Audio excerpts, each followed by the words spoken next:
kreditlarning shart-qoidalari. Yuridik shaxs va yuridik shaxs nomiga ega bo'lgan tadbirkorlik subyektlar hamda jismoniy shaxslar kreditlar, ilgari olingan kreditlarni yoki qanday boshqa qarzlarni qaytarish, alkogol va tamaki mahsulotlari ishlab chiqarish, savdo vositalarini amalga oshirish, umumiy ovqatlantirish tashkilotlarining amalga aylanma mablag'lari shakllantirish, ishlab chiqarish maqsadlari uchun ishlatilmaydigan shaxs mulki sotib olish,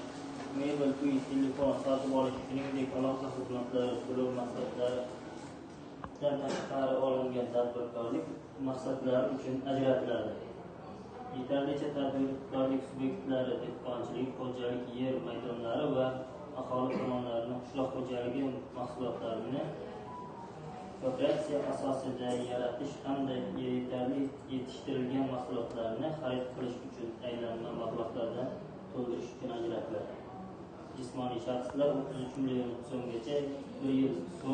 yildan so'ng ushbu qarz oluvchining tadbirkorlik faoliyati